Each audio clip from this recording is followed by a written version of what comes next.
Hello everyone, today we've got an exciting lineup of aviation news. From Air India's new aircraft order to new safety updates from EASA and ZIPAIR brand new trans-Pacific route.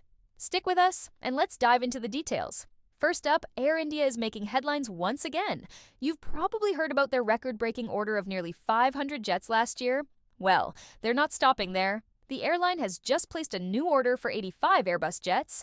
That's 75 A320 and 10 long-haul A350. This deal is reportedly worth a whopping $6.3 billion, even after typical discounts.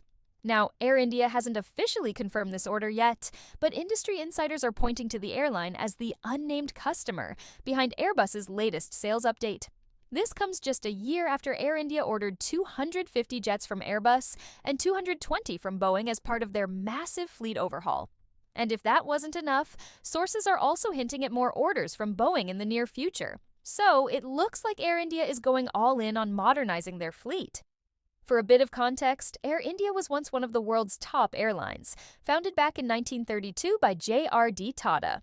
The airline's decline over the years was tough to watch, but under the Tata Group's leadership, they're making a huge push to turn things around.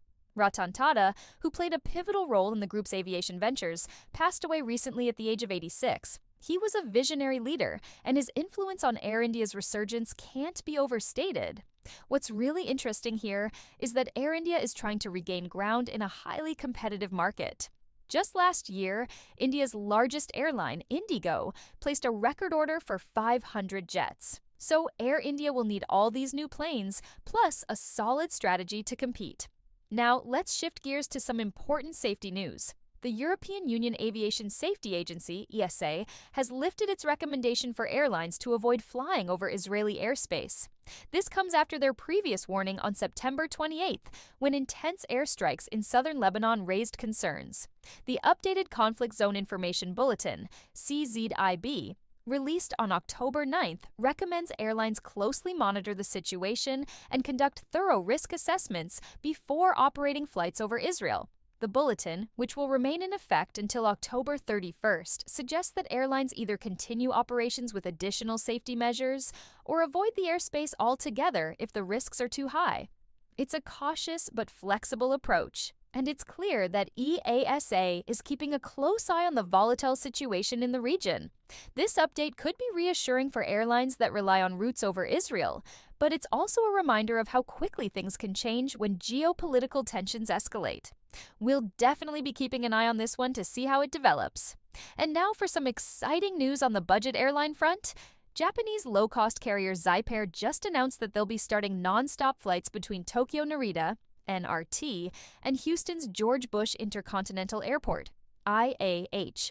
The service will begin on March 4th, 2025, using their fleet of Boeing 787-8 Dreamliners. This marks ZIPAIR's fifth trans-Pacific destination, and it's a big deal because they're the first budget carrier to offer direct flights between these two cities. To get things rolling, ZIPAIR is offering some very attractive promotional fares, $333 one way from Houston to Tokyo. That's quite a deal, considering the regular fare will be around $450 each way. But keep in mind, like most low-cost carriers, ZIPAIR charges for extras like in-flight meals, so if you're flying with them, you'll want to plan ahead. ZIPAIR is the low-cost subsidiary of Japan Airlines, and they're positioning this new route to tap into Texas's booming economy. Houston is home to over 50 Fortune 500 companies, and with its growing population and strategic location, it's no wonder ZIPAIR chose Houston for their latest route. However, ZIPAIR will face some stiff competition. All Nippon Airways, ANA, and United Airlines both offer services between Houston and Tokyo, so ZIPAIR will need to rely on its low-cost model to attract passengers who are looking for more budget-friendly options. And while ZIPAIR doesn't yet have interline agreements with other airlines, Houston's extensive network of connecting flights could still make it an attractive option for travelers heading further into the US or beyond. So, there you have it. What do you think about Air India's bold moves? Will they succeed in reclaiming their spot among the world's top airlines? And are you excited about ZIPAIR's new budget-friendly service to Tokyo? Let us know your thoughts in the comments below. Don't forget to like and subscribe. Thank you.